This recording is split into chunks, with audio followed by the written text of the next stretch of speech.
Bienvenidos al Club de Lectura Palabras Compartidas, donde exploramos el vasto conocimiento de la humanidad en cada página. A través de la escritura, plasmamos y compartimos nuestros propios saberes, enriqueciendo nuestra comprensión del mundo. Leer nos conecta con ideas, culturas y emociones, expandiendo horizontes y fomentando el crecimiento personal y colectivo.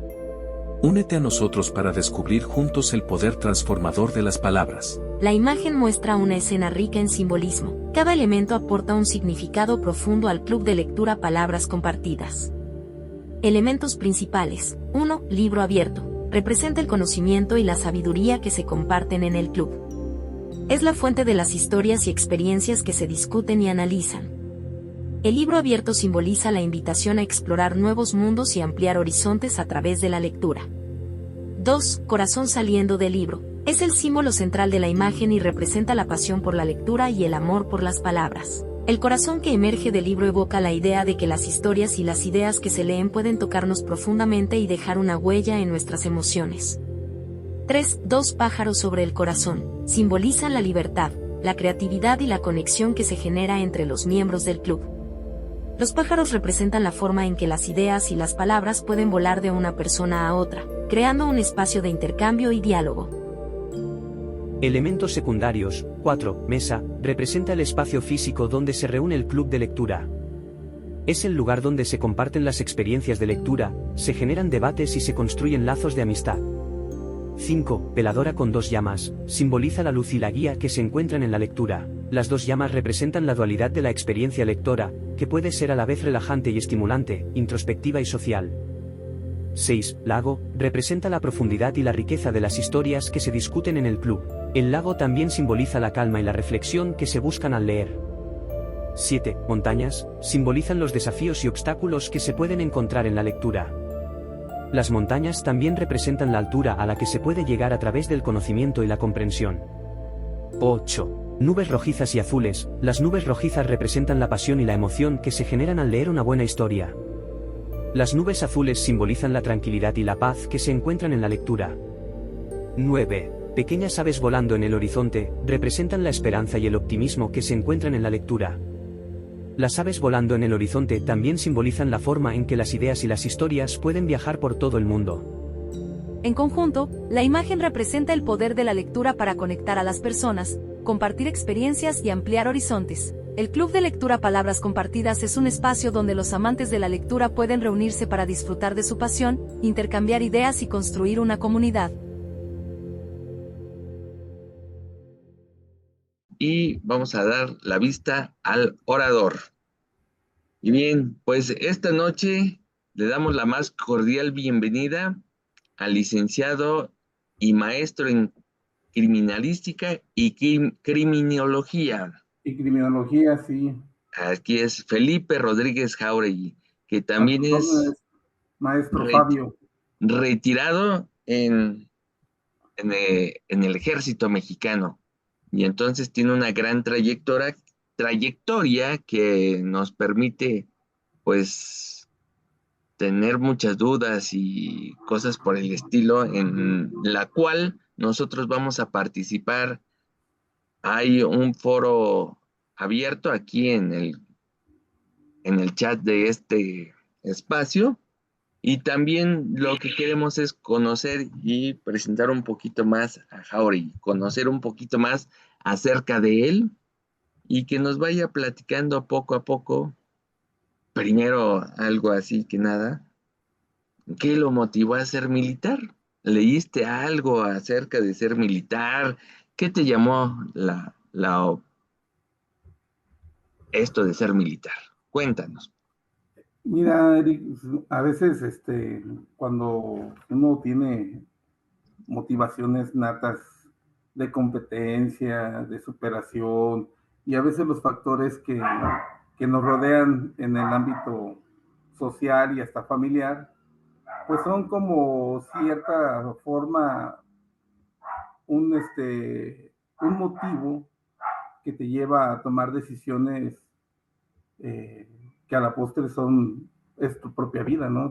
El hecho de crecer y desarrollarte en un ámbito que para muchos es desconocido, que no es difícil, porque tú y yo sabemos que puede ser difícil si uno se pone límites, pero cuando se está motivado, pues no hay límites en ese sentido. Y entonces yo crecí con gente que me rodeaba, que eran militares, no propiamente de la escuela de formación, que es el colegio militar,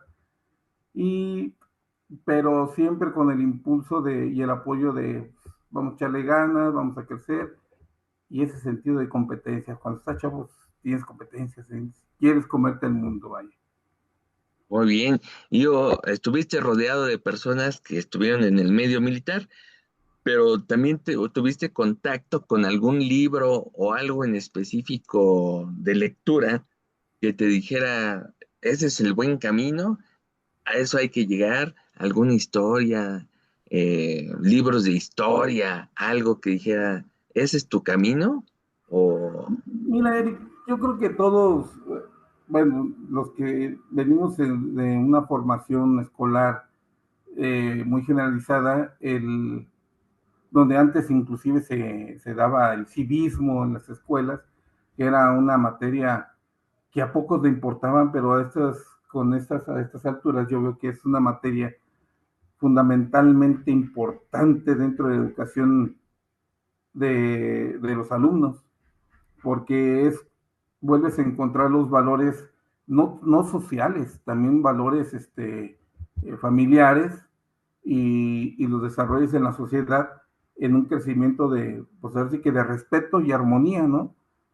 Donde existe el vínculo de estar con otras personas, de convivir con otras personas basados en el respeto. muy bien. ¿Y en qué momento es que tú decides ingresar al colegio militar, decides, yo soy para ello? ¿En qué momento tú decides? Estuve en una encrucijada en mi adolescencia, adultez, casi casi, eh, que aquí en el lugar donde yo soy originario, en Irapuato, pues el hecho de tener acceso a la educación pública universitaria pues era muy limitada y las vacantes para entrar a las universidades pues, era muy, muy poco, ¿no? Entonces, pues yo decidí querer volver a estudiar la preparatoria en el colegio militar, porque ahí estudiamos la prepa. Ahorita ya salen con licenciatura, pero en ese momento pues era preparatoria. Entonces decidí lanzarme al ruedo a estudiar nuevamente la prepa, pero ya en un ámbito ya internado. Tú y yo estuvimos ahí juntos, pasamos las de Caín y afortunadamente nos graduamos, gracias a Dios, como muchos de mis colegas que están aquí conectados. Y algo interesante, durante tu instancia en el colegio militar, aparte de los libros militares, tú también viste algunos otros libros civiles que te abrían el panorama, o solamente te dedicaste a la lectura de los Mira, libros.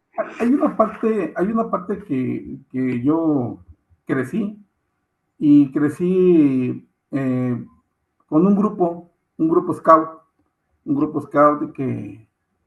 que la mística de esa misma, de una competencia sana, de cuidar al prójimo, de cuidar la naturaleza, de convivir con la naturaleza de una manera sana, me llevó a leer un primer libro que se llama Escultismo hacia el éxito, ¿sí? Escrito por el fundador del escultismo mundial, que es el inglés C. Robert Smith Baden-Powell of Hewell, así es como era todo su nombre. Y ese roballismo hacia el éxito marcaba en forma individual cómo deberías avanzar tú en tu vida, de remar tu propia canoa y sabiendo que vas en un río, que hay ríos rápidos, ríos calmos, o sea, lo que es un río, y te vas a encontrar con rocas. Las rocas en este sentido, pues las rocas eran pues aquellos escollos que son en tu vida misma, ¿no? Rocas, los vicios, los excesos, y cómo deberías afrontarlos, no evadirlos, sino afrontarlos, porque al final de cuentas La vida sigue siendo un desafío. Y cuando dice, bueno, ¿y cuándo se termina? Cuando llegues al final del río. Y al final del río yo lo considero como si fuera, pues al final de nuestra vida, ¿no? ¿Qué fue lo que hiciste? ¿Qué le recomendarías a los que vienen atrás de ti que evitaran? Pero bueno, es otra historia. Y de ahí, pues ahora sí que cuando ingresamos al colegio militar, pues empezamos a leer la literatura que teníamos ahí, la doctrina militar, porque básicamente todos los libros militares está basado en una doctrina, y esa doctrina pues nos ayuda a establecer pues ahora sí que un carácter, y nos va moldeando así que la estructura de nuestra vida, ¿no? ¿Qué es lo que debemos hacer, qué es lo que no? Y todos los libros militares pues llevan algo así como esto es lo que debes hacer y lo que no debes hacer. Hay un libro muy interesante en nuestro sistema de doctrina militar que se llama Ética Militar. ¿Te acuerdas? Un libro amarillo con un casco verde. Y habla de muy buenos conceptos y todo lo que viene ahí. Y aparte, bueno, existe la literatura que nosotros podemos utilizar a lo largo de nuestra vida, ¿no? Por ejemplo, hay cierta bibliografía recomendable, como Estoicismo de Jimmy Powell, El poder, el carácter y el liderazgo de Miles Monroe, La inteligencia emocional de Daniel Goleman, 7 hábitos de la gente altamente efectiva de Stephen Covey, y La esencia del liderazgo de Hugo Landolfi. Pero pues como lo dice León Tolstoy, ¿no? León Tolstoy.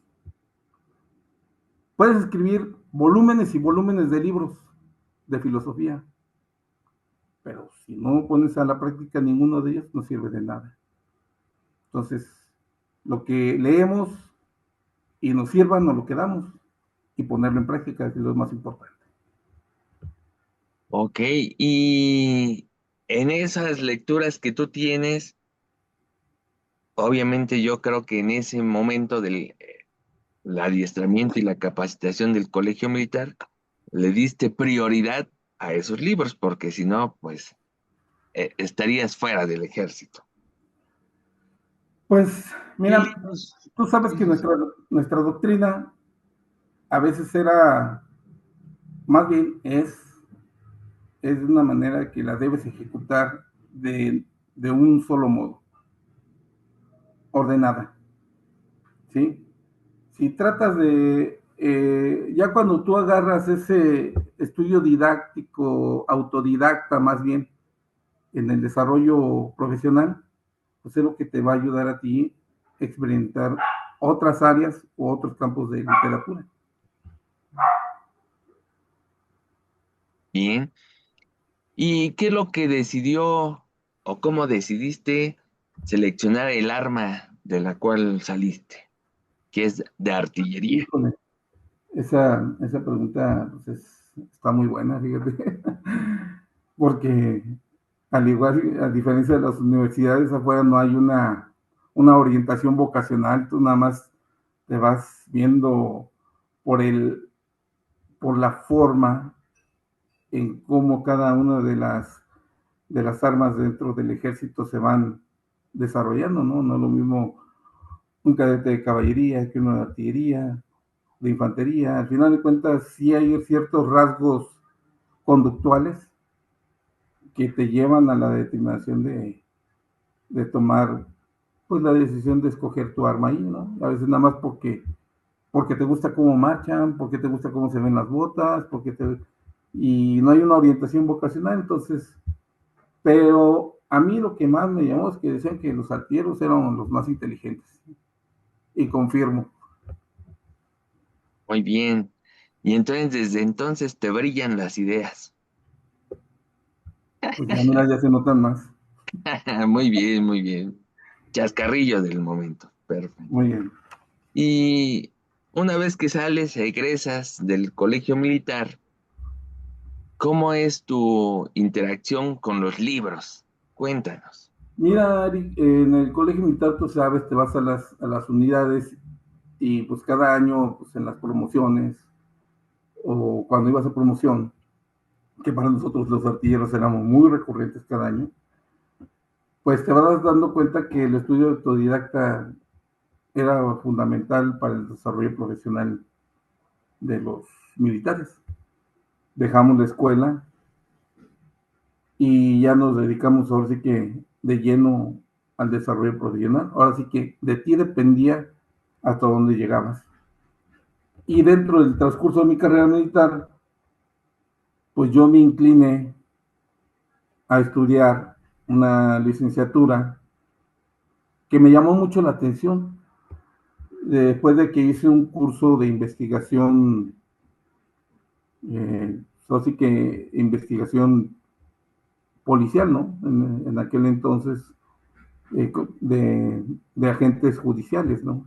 De la agencia de la Policía Judicial Federal Militar, ahorita ya es Fiscalía. Y me llamó mucho la atención lo que era la criminología y la criminalística, pero en ese entonces pues no había muchas universidades donde se pudiera desarrollar este tipo de ciencias y desarrollarlas. Fue más adelante cuando pude encontrar que se podía abrir el campo para el estudio y decidí estudiar la licenciatura en criminología y criminalística, muy independientemente de todos los cursos y materias que cursamos dentro de la milicia. Bien. ¿Y tú crees que ahora con los estudios que tienes, con la experiencia del ejército, con la experiencia de la carrera, lo que has desarrollado, tú ahora qué defiendes? ¿El delincuente nace o se hace y por qué?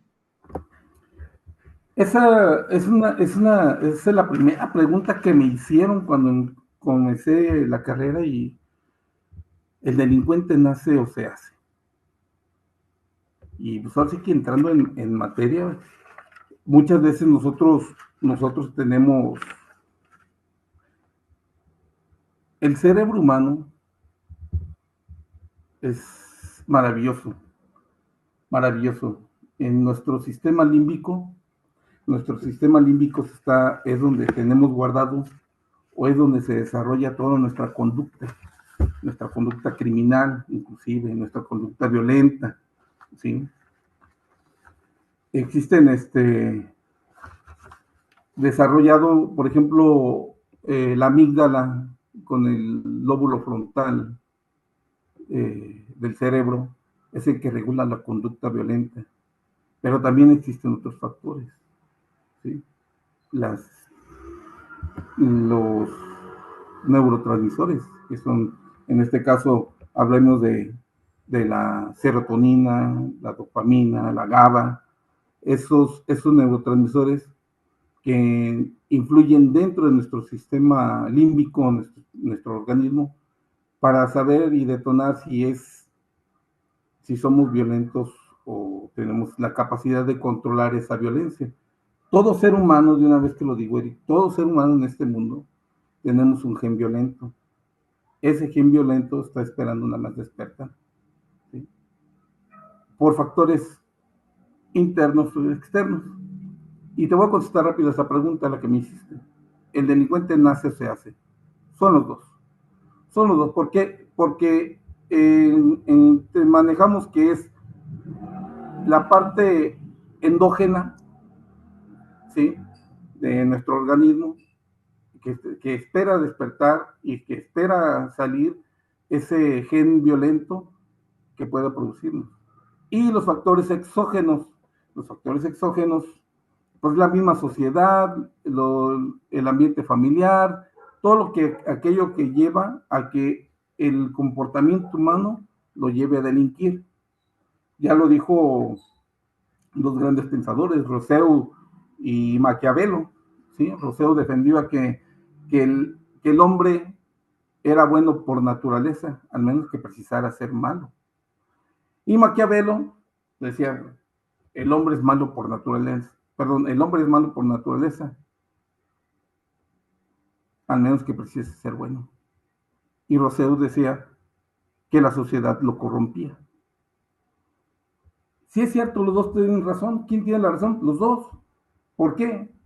Porque ciertamente el gen violento, el que está dentro de nosotros, cuando no tenemos ese control o cuando bajan nuestros niveles de neurotransmisores de la serotonina, la dopamina y, la, y el MOA, pues es cuando vienen las circunstancias de que el gen pueda salir.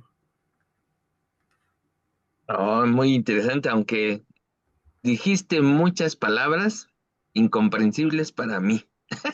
Yo A supongo ver, que ¿no? también para algunas personas del auditorio, así como el MOA, no sé, no tengo la menor idea de qué es eso. Sí. El Dicen MOA, palabras domingueras para nosotros. dice, el gen MOA es una enzima que regula los neurotransmisores de la dopamina y la serotonina. Es un monoácido, ¿sí?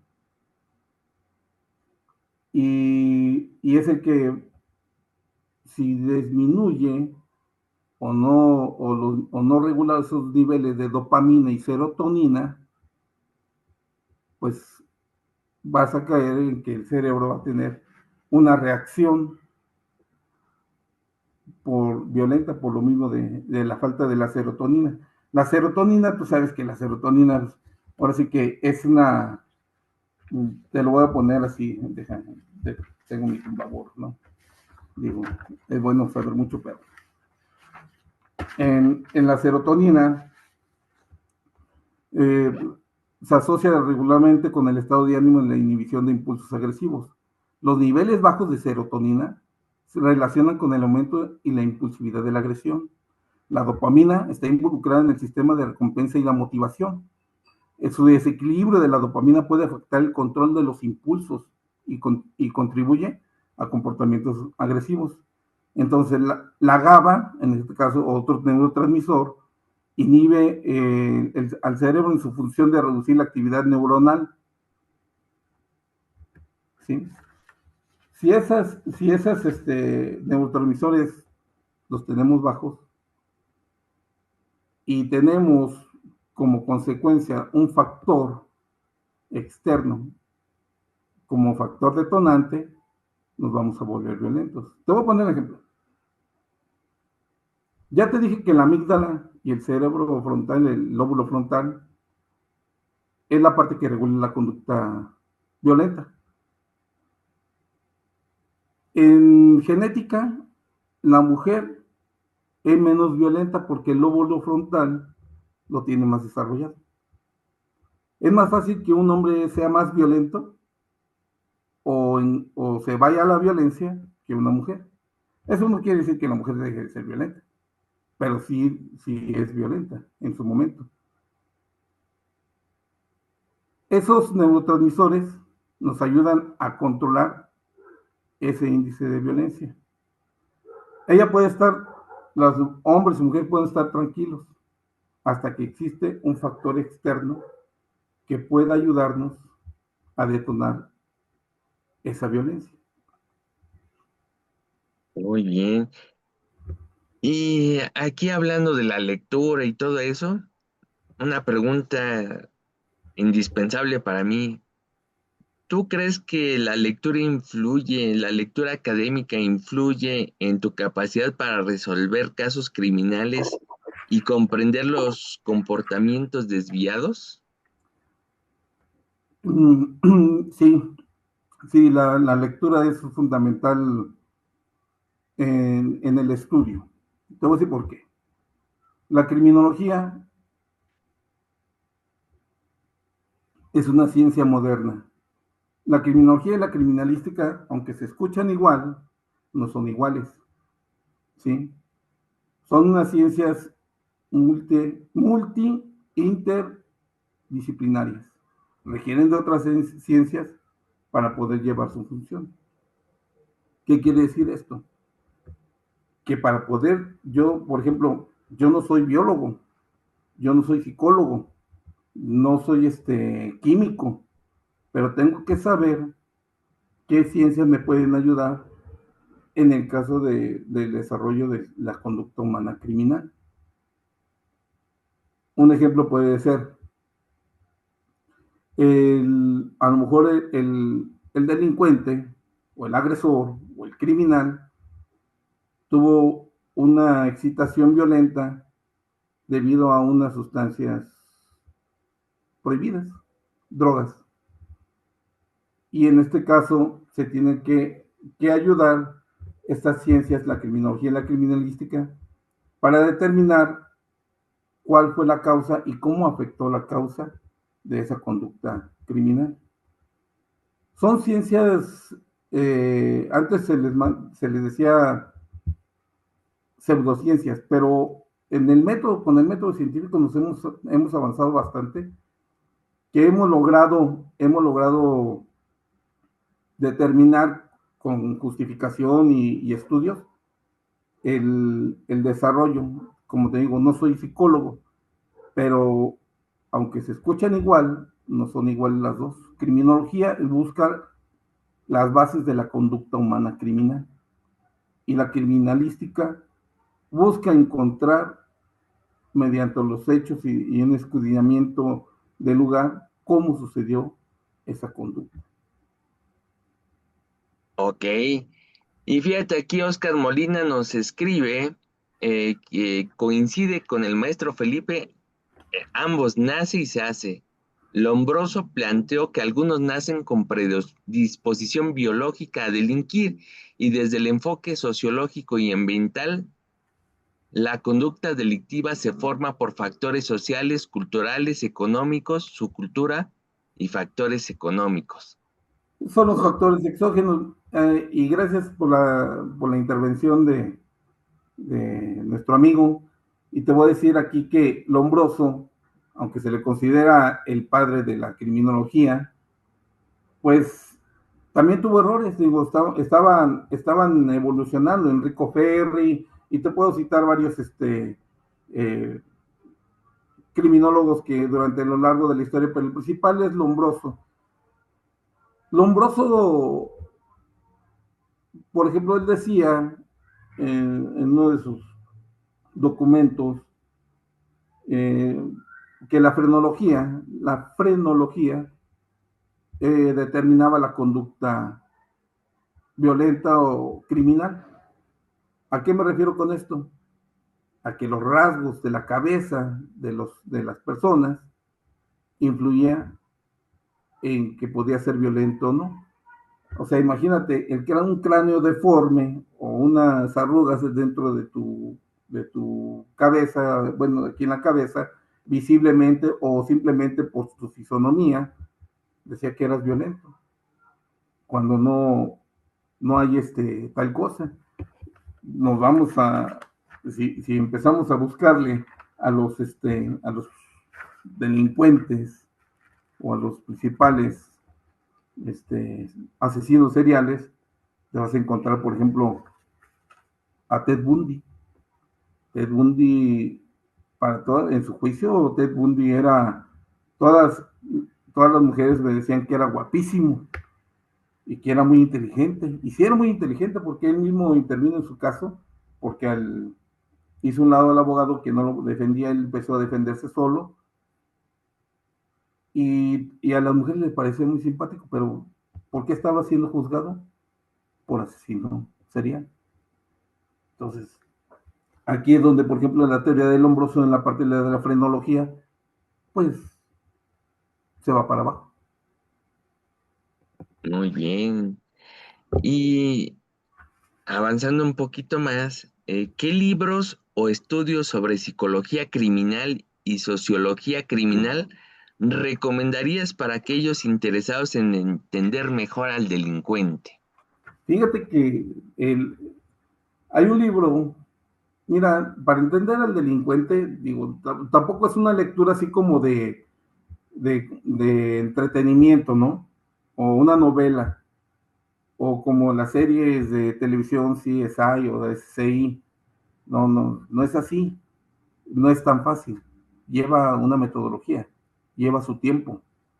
Se necesita saber, inclusive necesitamos perfilar al criminal. ¿Qué libro? Voy a hablar de la criminología y la criminología es uno y victimología es otro, de Luis Rodríguez Manzanera. Ese es uno de los libros muy buenos que de hecho fue un catedrático de la UNAM. Sí, fue abogado y todo, y también criminólogo. Perdón, la criminología y sociedad de Pedro David, el manual básico de criminología de Carlos Alberto Elbert, sociología criminal de Enrico Ferri, que todavía en el 2005 al Tribunal de Justicia del entonces Distrito Federal era motivo de lectura y de consulta, y política criminal, y hay muchas documentales escritos que nos llevan a este estudio de la conducta humana. Pero así como un libro de novela, pues hay muchos, ¿no? O sea, Joel Katzenbach, que es el que escribió El Loco, y muchas novelas de criminología que son muy buenas, son recomendables. Muy bien. Y voy a mezclar un poquito. Tienes parte de liderazgo por haber sido militar, bueno, sigue siendo militar. Y el liderazgo y ética militar, ¿qué recomiendas que hayan influido en tu desarrollo profesional? Mira, como te digo, todo va en los deseos y en las metas, tanto a corto como a largo plazo, que tengan los individuos para poder desarrollarse en la vida, ¿no? O buscar un motivo para seguir creciendo. Ciertamente en la milicia, en nuestra formación militar, pues sí te dan mucho el desarrollo y la ejerción del liderazgo. Y a veces lo tienes que aplicar de una manera empírica, como vaya saliendo, y te dejas llevar. Ahí tienes que estar pensando qué es lo que hace bien en común para todos.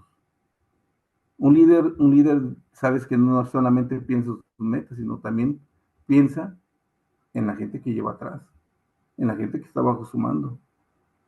Un líder piensa primero que debe de comer su gente y después come él. Que descanse su gente y también él debe descansar, pero todo conlleva a una simbiosis de trabajo, de realización de metas.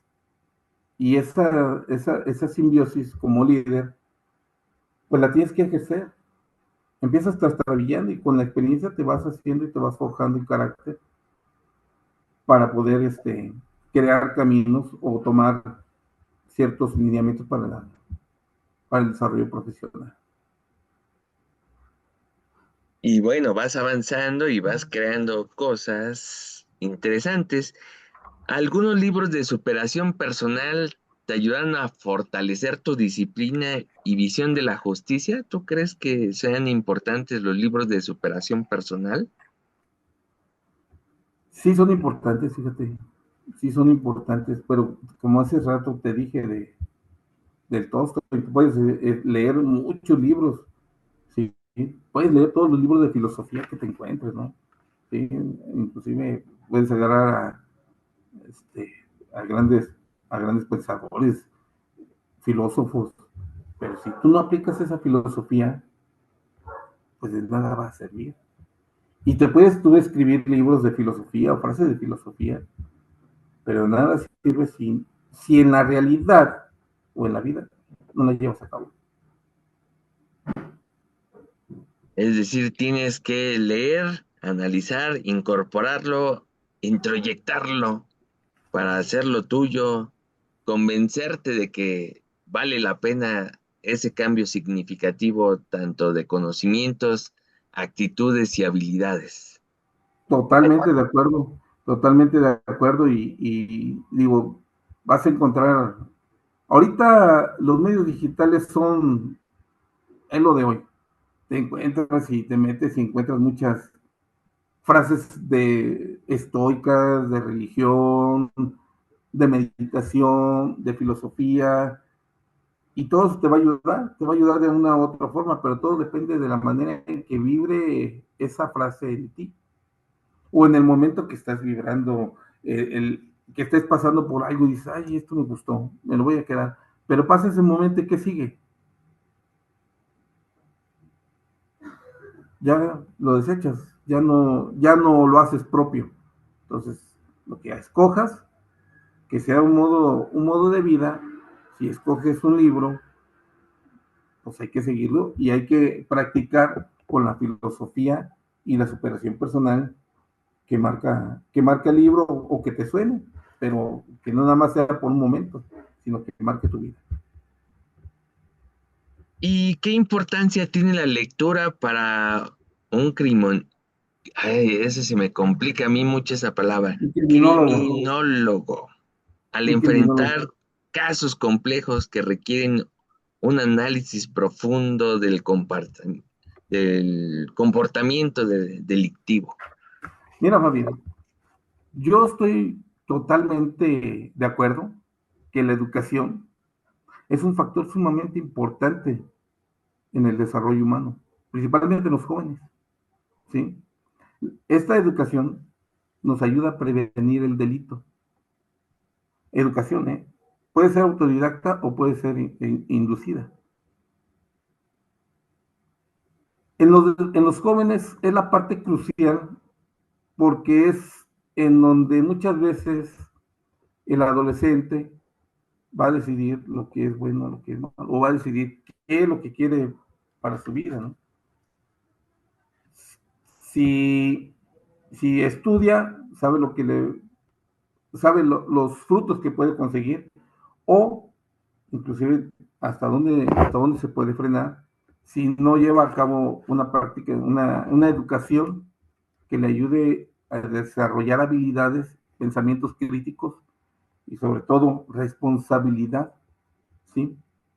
La responsabilidad, la ética, el respeto son fundamentales en la convivencia pacífica social. Siempre, siempre va a ser la educación un parteaguas en el desarrollo de una conducta social o una conducta criminal. Te pongo ahora, nosotros, todos dicen, esa conducta antisocial, bueno, sabemos que es antisocial, pero en lo social tenemos cuatro tipos de conductas. Uno que es social, otro que es asocial, otro que es parasocial y la cuarta que es antisocial. La social la conocemos todos. La forma pacífica, el desarrollo, la convivencia, el contacto humano de una manera cordial, amistosa, amigable, eso es lo social. ¿Qué es lo asocial? Y me regreso otra vez a los neurotransmisores. ¿Qué sucede cuando a un niño le das un videojuego y está inmerso en el juego, moviéndole y está excitado, bien, haciendo su juego de una manera íntegra, o sea, él es con el juego, y llegas y le apagas el juego, se lo quitas, ¿qué vas a producir? Se va a ¿Por qué? enojar, te va a Claro, aventar, te va a gritar. claro. ¿Por qué?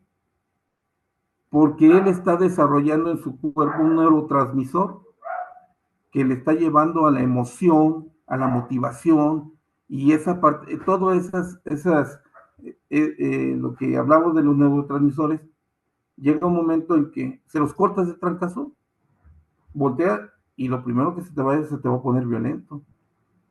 Esas conductas nosotros los tenemos, nosotros como padres tenemos el error de no corregirlas. Y me voy a esta parte. ¿Por qué un niño se vuelve asocial? Asocial es darse cuenta que llega, se mete a su cuarto, se encierra y no sabes qué pasó con él porque está en su cuarto encerrado. No sabes si ya comió, no sabes si sale al baño, no sabes qué está haciendo. ¿Cuál es su mundo de conexión? Externo. Y cuando entras a su cuarto y le dices, ¿qué estás haciendo? Se molesta porque estás invadiendo o está él con la emoción o la motivación de volverse ese aislamiento, a él lo motiva, a él lo tiene en su zona de confort. Eso eso es una persona asocial y que tiene un grado de riesgo. Ese grado de riesgo es mínimo, pero existe. Por eso son las conductas violentas de los jóvenes, adolescentes y niños, ¿no? La conducta parasocial. Los parasociales son grupos afines a su entorno, ¿sí? Los cholos, por ejemplo. El personal, tú te vistes como yo me he visto como tú y vamos creando ciertos grupos parasociales que posiblemente estén ahí y no surge nada si no se les motiva a la violencia, ¿sí?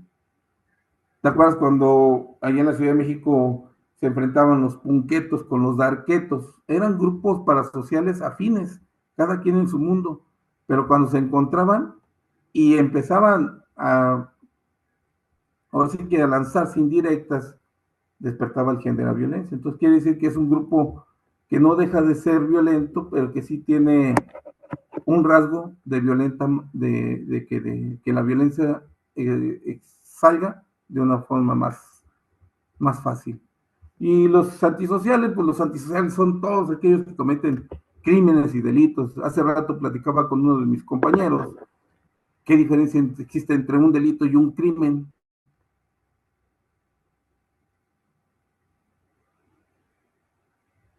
¿Y cuál es esa diferencia? Yo no me la sé. Bueno, en que el delito está tipificado en un orden jurídico del Estado. El robo, el homicidio, la violación, todo ese tipo de conductas tienen una pena.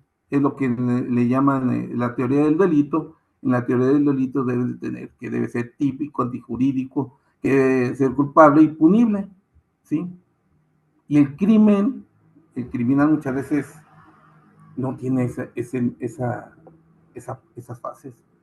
Y te voy a poner un ejemplo burdo. Tú estás en tu rancho y entonces agarras una gallina y la matas para comer. ¿Estás cometiendo un crimen?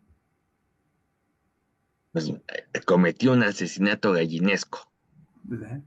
Mataste a un ser vivo para satisfacer una necesidad. Pero el hecho de matar una gallina no te convierte en un delincuente, porque no hay un delito, al menos que te robaras la gallina del vecino y te señalara a ti como robo, pero si cometes un crimen para satisfacer una necesidad, matas a un ser vivo. Entonces ahí se viene desarrollando muchas leyes. Una vez dijo también Tácito, ¿no? Entre más leyes tenga el Estado, más corrupto es.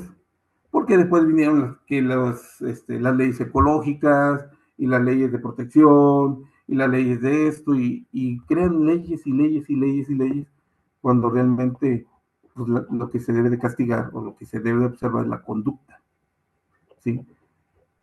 No voy a hablar de mis amigos abogados y jueces y sistema jurídico, pero muchas veces ellos nada más se van a lo que marca la ley en tipo de conducta, no ven los factores predisponentes ni los factores desencadenantes que llevaron a cabo esa conducta violenta. Y me voy al caso de la señora que, que mató a una persona dentro de su propiedad. Todos se van a que mató a la persona dentro de su propiedad, pero no observan cuáles fueron los factores predisponentes que la llevaron a esa conducta. ¿Cuál fue el agotamiento que utilizó ella para que le hicieran caso? Y como no le hacían caso, tuvo que tomar la fuerza por su mano. ¿A dónde la llevó? A la violencia.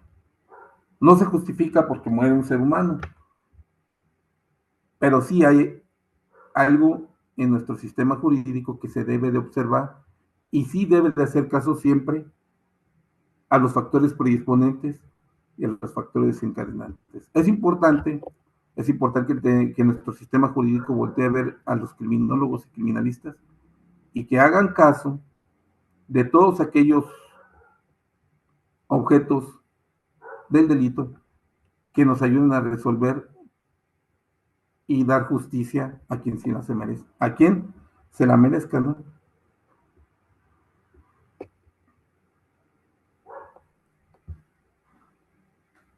No se te escucha. Perdón, esas fallas técnicas. Ya ves. Entonces, como un criminólogo tiene que ser escuchado por las autoridades para poder determinar un poquito más y entender la conducta de la persona, ¿tú crees que también el haber sido militar, las lecturas que nos has dicho sobre la teoría del delito, la prevención de tu enfoque de la seguridad pública, consideras que sería necesario que en los ministerios públicos, ante el juez, debería de haber un criminólogo? Totalmente de acuerdo, y es que sí existe en el sistema jurídico, sí existen los criminólogos y criminalistas, inclusive victimólogos, ¿sí? Sí, o sea, esa rama también de esa ciencia también es fundamental, porque las víctimas muchas veces se ponen, a veces se ponen como blancos de oportunidad, si tú quieres, ¿no? Aquí hay cosas importantes. Le decimos en criminología, el iter criminis y el iter victimae.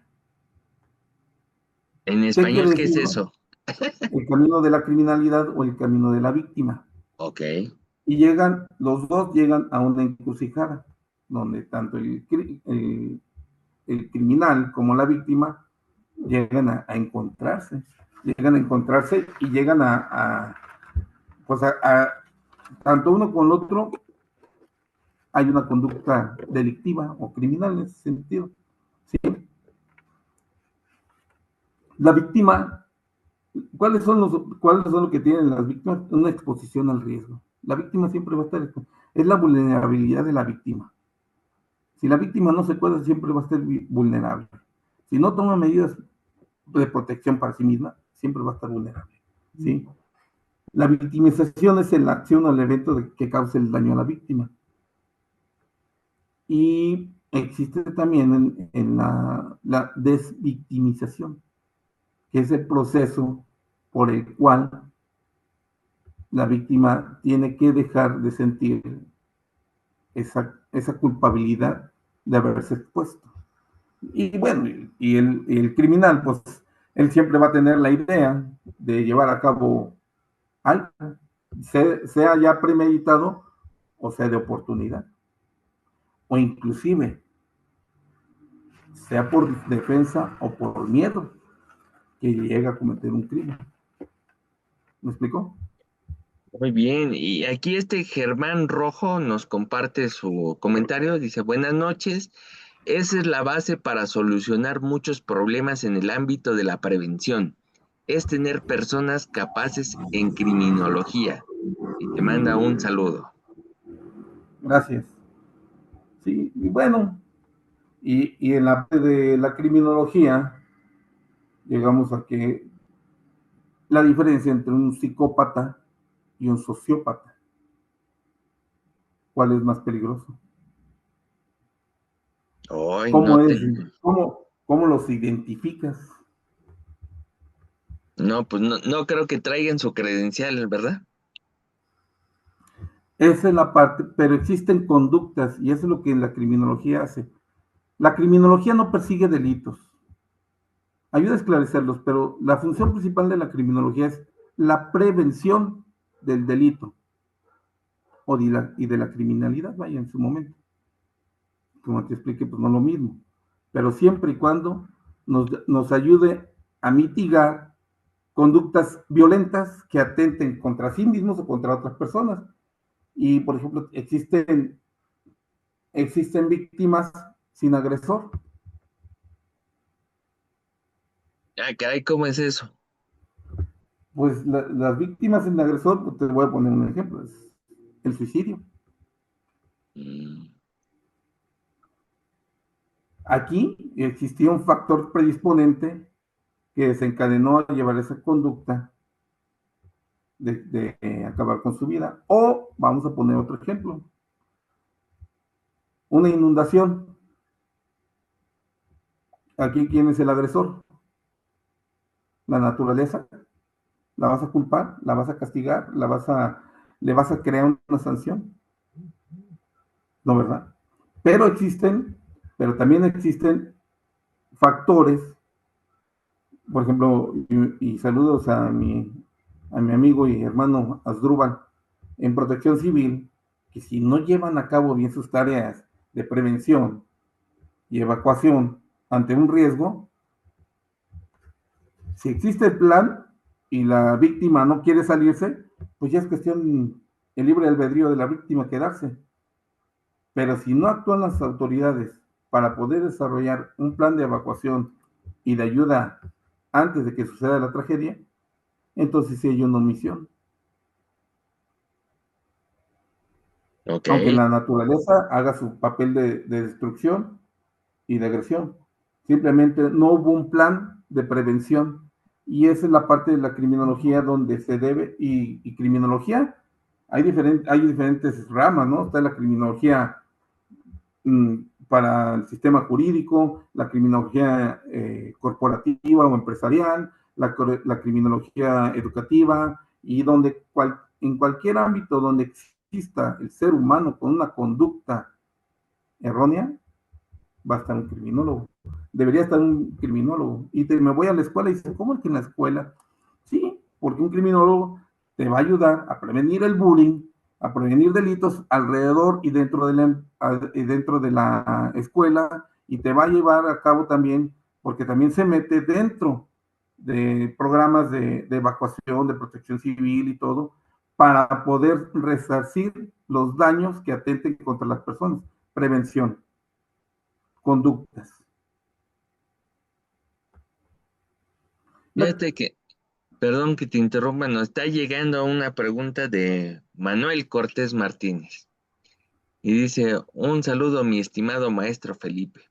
¿Consideras que en algún momento las técnicas de interrogatorio mejoradas, entre comillas, usadas por la CIA y otros, ante los altos niveles de aumento del crimen, dejando de lado conceptos morales, serían válidos emplearlos?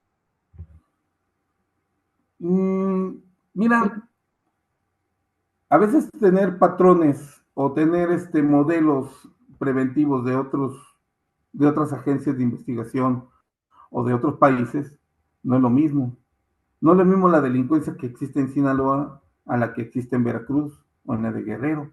No es la misma la delincuencia que existe en el centro del país, en Guanajuato, que en Yucatán. Todo, todo tiene un origen. Todo delincuente tiene un origen, Eric. La familia. Si la familia no hace su parte de educación, inculcar valores, y le echamos la culpa a la escuela que no hace su trabajo, estamos mal. Todo delincuente tiene su origen en la familia. Si somos solapadores, si no corregimos, si no, aquí yo pongo un modelo de 4 tipos de padres. Hay padres que son dictatoriales, hay padres que son autoritarios, hay padres que son permisivos, y hay quienes no se involucran en nada. ¿En qué modelo se encuentran? No, nada más lo dejo así como, ¿en qué modelo? Si son dictatoriales, también es un extremo erróneo. Papá, ¿me dejas ir a una fiesta? No, ¿por qué? Porque no, y se acabó.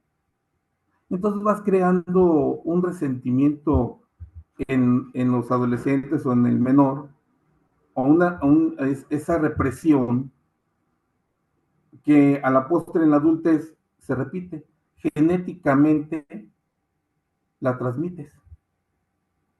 Si te vuelves un padre autoritario, papá, ¿me dejas ir a una fiesta? ¿Con quién vas a ir? ¿A qué vas a ir? ¿A qué hora vas a llegar? Son preguntas que muchas veces los padres no las quieren hacer por miedo o por no molestar a los hijos. Ojo, estoy hablando del núcleo familiar, ¿eh? Ahí empezamos todo. Ahí empieza y ahí se gesta el delincuente. ¿Sí? Las familias disfuncionales es un factor externo, exógeno, que nos lleva a delinquir. No siempre es así, pero sí es la media que marca esa conducta. Entonces, ¿es posible que alguien tenga predisposición a delinquir por factores internos, externos, del entorno, familiares? ¿Cómo lo verías tú? Yo siempre lo manejo de un ejemplo burdo. La primera etapa del delincuente, y te lo pongo así, empieza robando. ¿Por qué lo hace? Por necesidad. A lo mejor empieza por necesidad, por vender y sacar algo, ¿sí? Pero se vuelve una costumbre. Y esa costumbre lo lleva a elevar su nivel de delictivo. Y al rato te anda robando ya casas habitación. O te roba carros, te cristalea carros. Y al rato se da cuenta que andar armado y amedrentar a la gente es más fácil. Y le roba, pertenece, y va creciendo y va desarrollando su índice de criminalidad. Ojo, el ser pobre no quiere decir que seas delincuente, ¿eh? Eso que quede bien claro, porque hay delincuentes que tienen bastante nivel socioeconómico alto y son los delincuentazos, ¿eh? Los juniors. ¿Por qué? Porque les das poder. Y esa parte de poder lo vemos en el crimen organizado. Van escalando, y llegas a la delincuencia juvenil, al sicariato juvenil. Antes el sicariato tenía un código de honor, ahorita ya no. Ahorita no existe honor en el sicariato. Ahorita hay jóvenes que andan matando por unos pesos nada más, o por querer entrar a un grupo delictivo, donde puede conseguir cosas que a lo mejor muchos dicen, pues yo nada más voy a vivir 30 años, pero voy a vivirlos bien, a lo mejor, y por eso se meten. ¿Por qué? Porque existe excesos, drogas, mujeres, todo lo que pueden encontrar con el común denominador que es el dinero. Hay unos que existe la leva. ¿Qué es la leva forzada? Antes nada más eran en los ejércitos la leva. Ahora también la delincuencia organizada lo lleva a cabo. Entonces, el problema social de delincuencia se gesta en un núcleo familiar. Si no ponemos como padres esa función fundamental de supervisar, guiar y sobre todo que obedezcan en el sentido de crearles valores a los hijos, vamos a tener un delincuente. Y fíjate aquí, este Germán Rojo te dice, felicidades. La familia es la base de la vida, los principios. En la familia inhibe o disminuye las malas costumbres. Y Así eso es. me da también a mí como pedagogo, como educador, que la educación es preventiva y también puede cambiar el resultado de una trayectoria que de otro modo sería delictiva. Yo estoy convencido que a través de la educación, primero de casa y de las escuelas, nos ayudan a modelar la conducta de las personas, a hacerlas reflexionar, analizar para evitar que caigan en la delincuencia. ¿Es correcto? Lo dijiste en muchas palabras, pero es fundamental la educación. ¿Te acuerdas que nosotros en la milicia, que parte de la doctrina que llevamos, decían hay 3 niveles de educación o 3 niveles de enlace? ¿sí? El nivel familiar, el nivel escolar y el otro nivel que lo aprendes de los libros, del material escrito, de medios de comunicación, de redes sociales. Ese tipo de enlace tú lo vas generando ya como adulto, qué es lo que te conviene, qué es lo que quieres leer y qué es lo que quieres aprender, o qué es lo que quieres ver y qué es lo que te conviene ver. Ese libre albedrío, pero la parte fundamental de los enlaces para el desarrollo humano es el enlace familiar y en el base de la educación. Muy bien. Fíjate que es interesante y por eso me gusta a mí este club de lectura, porque a través de la lectura se crean artistas, se crean análisis, se crean muchas cosas, pero como bien decías tú, depende de cada quien, depende del entorno. Sí hay predisposición, pero es como yo les digo, todos los mexicanos, por el gen que tenemos, somos casi listos para ser diabéticos. Ah, pero depende de la alimentación que nosotros tengamos. Es si nos vamos así como gordo en tobogán para caer a ser diabéticos o con la alimentación adecuada, balanceada, pues no, no lo somos. Algo así con esta analogía sería el llegar a ser delincuente. Sí, sí, o sea, porque si no existe, Fabio, tu educación se vio muchas veces restringida, prohibitiva en ciertas formas, por tus padres o por los maestros o por tus superiores. Esa restricción te ayudó a crear un criterio de saber lo que era bueno para ti o no, o los desechabas. O en otros casos puedes reprimir y después, porque te va a soltar la frase típica de los padres, yo le voy a dar todos a mis hijos porque no quiero que sufran lo que yo sufrí. Y les das la tablet, les das carro, les das excesos y te vuelves permisivo. Oye, papá, ¿puedo hacerme un piercing? Ah, mira, te queda bien este. Digo, no tengo estigmatización de tatuajes y de piercings, ¿no? Oye, papá, ¿me puedo tomar una cerveza? Sí, vente, tráetela aquí, tómatela conmigo cuando él es menor de edad. Ay, es que el niño está tronando cohetes. Déjalo, es niño. Esa parte, esa parte permisiva nos ha llevado a crear conductas en los hijos que después no podemos detener, no podemos corregir. Afortunadamente existen las escuelas que ayudan a los padres, fíjate, dije una palabra, ayudan a los padres a corregir esas conductas. No es obligación de la escuela corregir esas conductas. La obligación de las conductas y la inculcación de valores está en el núcleo familiar. A lo mejor hay familias con una sola madre, con la madre nada más, o con el padre, y es mamá y papá, y ambos casos. Pero no quiere decir eso que se vuelvan disfuncionales, porque se ha sabido que hay personas, hay mujeres u hombres que han sacado a sus hijos adelante de una manera estoica. O Pero todo también se depende. da el caso de que misma familia, un hijo sale adelante y el otro se vuelve delincuente.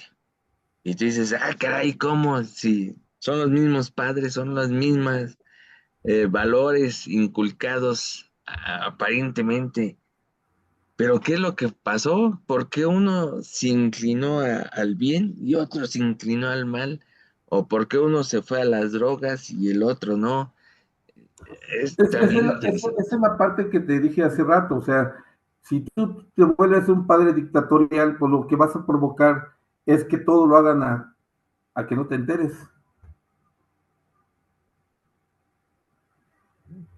Muy ¿Sí? bien. Entonces, sí es conveniente que si en la educación te vuelve así de darles, no tanto es obligación, ¿eh? Una explicación al motivo por el cual tal vez tú te niegas o tal vez tú favoreces su desarrollo. ¿Sí? Muy bien, y voy a abrir un poquito aquí los comentarios que nos hace Germán Rojo y dice, recuerdo la frase, la lectura, la educación nos hará libres de la ignorancia o mala costumbre. Si tenemos conocimiento, es más difícil que alguien pueda influir en nuestra conducta. Y también Oscar Molina nos pone que sumo que el compromiso de los padres de la familia, el núcleo familiar, es un factor determinante en la generación de conductas delictivas. Su participación activa en el proceso educativo fortalece las estrategias criminológicas orientadas a la prevención primaria, al reducir factores de riesgo y potenciar factores protectores, contribuyendo al desarrollo de agentes de cambio que favorecen la cohesión social y el cumplimiento de las políticas de seguridad y prevención del delito. Yo tengo una pregunta a ti, Fabio. A ver, a mí. Sí. ¿Tú crees que sea necesaria, tú como pedagogo, que sea necesario regresar el civismo en las escuelas? Sí, claro que sí. De hecho, algo que yo comenté mucho es, mis hermanos que son mayores que yo en la escuela llevaron civismo, ética y civismo. Y no, mi generación nos las quitaron, no teníamos, no llevamos. Y yo creo que los mayores delincuentes son de nuestra edad, son de nuestra generación, porque no hubo desde el punto de vista del Estado, marcar límites. Y es lo que les decía, eh, ¿por qué arrojar la basura a la calle? Pues porque no es mía. ¿Por qué te llevas la banca que acaban de poner en el parque? Pues porque puedo. Y no estamos haciendo o no generamos el compromiso de decir, oye, la calle es de todos, también es tuya, cuídala, la banca es de todos, te puedes sentar cuando llegues cansado. Y no estamos comprometidos en el civismo, en la ética de todos. Sí, y esa parte de permisismo que nos volvemos como sociedad, muchas veces la enfocamos al miedo o al yo no quiero problemas, no es mi problema, no es mío, que se las arregle la autoridad. No, tenemos miedo como sociedad porque ahorita en la actualidad se ha creado una psicosis de que no le quieres decir nada a alguien porque te puede sacar un arma, te puede disparar o te puede agredir a golpes. ¿Sí? Y entonces esa reprimienda que tienes la quieres manejar desde el anonimato. Y desde el anonimato sí da resultados, pero como te digo, debe el Estado, en este caso el gobierno, debe crear políticas criminológicas que nos ayuden a resarcir y bajar el índice delictivo. Y te repito, no es lo mismo la delincuencia en la Ciudad de México que en otros estados y todo eso.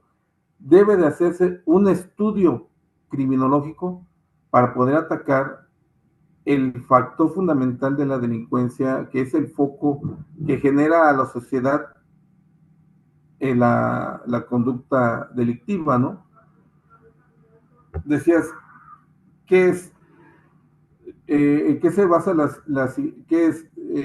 Encontramos la psicología criminal y la sociología criminal.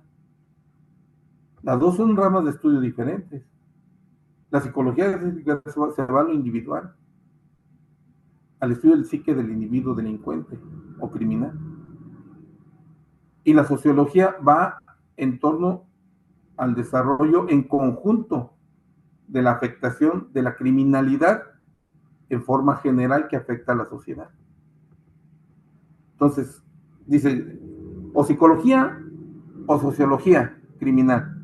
No, las dos. Las dos, cada quien por separado en su ámbito. La psicología en su ámbito nuclear, familiar, y la sociología en su ámbito general de sociedad. Y antes de que se me barra, muchas veces en los accidentes, cualquier tipo de accidentes donde dices, no, pues hay una persona que es bien tranquila, no le pasó, toda su vida fue una excelente y buen ciudadano, y de repente se cae, se golpea, o un accidente automovilístico y se lastima el cráneo.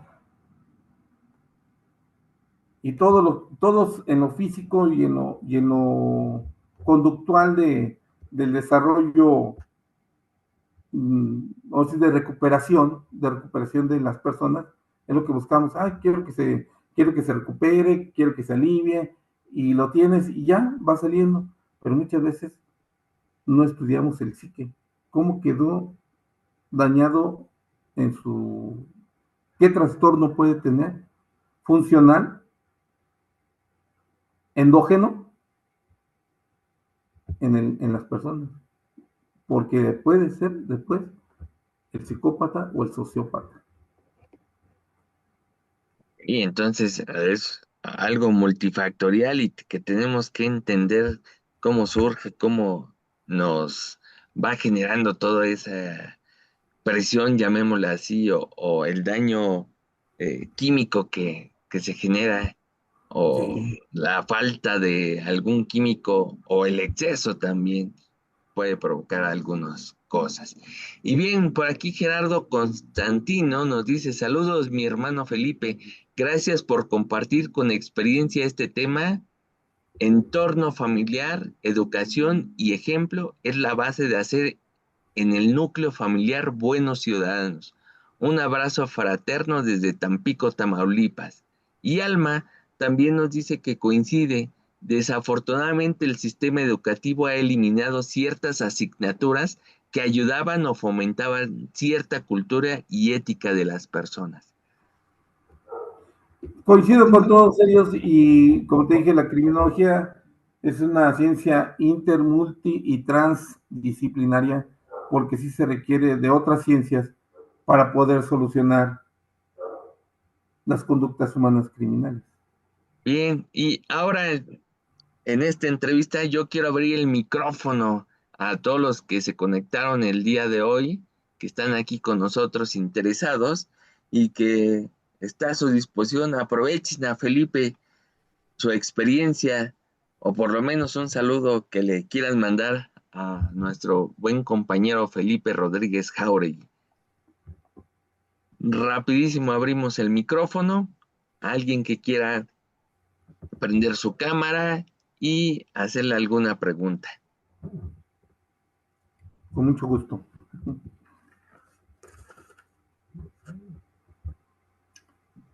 No se montonen, espérense.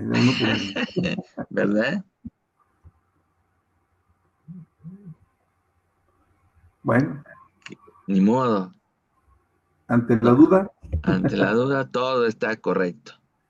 Y sí. Bueno, pues tengo que cerrar ya esta cápsula porque el tiempo es corto, limitado. Y pues quiero agradecer a Felipe Rodríguez Jáuregui por compartir tus valiosas perspectivas sobre la criminología, la criminalística y cómo la lectura ha sido una herramienta clave en tu desarrollo profesional y personal.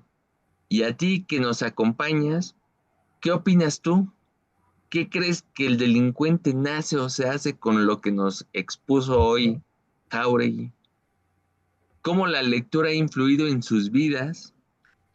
Les invito a que comenten, que compartan y no se pierdan la entrevista completa que va a estar en nuestro canal de YouTube, Palabras Compartidas, porque comprender también nos ayuda a prevenir. Y eso es muy interesante, muy importante. Y bueno, ahora sí nos animaron a preguntar y a activar su micrófono. Aquí lo están poniendo en el chat. Anímense. Claudia Cruz nos dice, de la falta de valores y principios que ya no existen en el núcleo familiar, podría ser rescatable el fomentar a través de la desaparecida materia de educación cívica y ética. Respeto y la ciudadanía ya tienen también, además, entorno social. Y Alberto Muñoz nos dice, muchas gracias por compartir este buen tema. Nuevamente Gerardo Constantino dice, felicito por este espacio a los organizadores y a mi hermano Felipe por el tema. Daniel Solís, solo un saludo a todos y un abrazo a Felipe y Fabio. Pues agradecemos mucho y no sé qué más quieras El decirnos, club de fans. Felipe, para que podamos Pues cerrar. mira, agradezco tu espacio, Fabio. Sí, somos pocos, pero somos los que debemos estar. Y pues ahora sí que como dijiste, va a estar la entrevista o la plática, más bien es una charla, fue amena, me gustó, porque así se debe de llevar a cabo para que la gente, sin tantos, como dijiste tú, sin tantos términos rimbombantes, nos demos a entender y de una manera muy coloquial de cada una de nuestras profesiones y qué es lo que se requiere. Digo, todos sabemos eso que tenemos que corregir, resarcir, pero si queremos cambiar el mundo, empecemos por uno mismo. Empecemos por uno mismo desde lo básico, desde lo nuclear, ¿sí? No podemos cambiar a toda la sociedad si nosotros no vemos, hacemos una introspección a nuestra familia, qué está bien y qué está mal, para un desarrollo nuclear, social y así que en grandes dimensiones hasta como un país. Muy bien, y aquí todavía siguen, no quisieron decirlo de viva voz, aquí me están dejando toda la chamba, pero la hago con todo gusto. Aimé, agradezco el espacio y los ejemplos expuestos para tener una mayor claridad del tema. Claudia Cruz, saludos desde Toluca, Estado de México.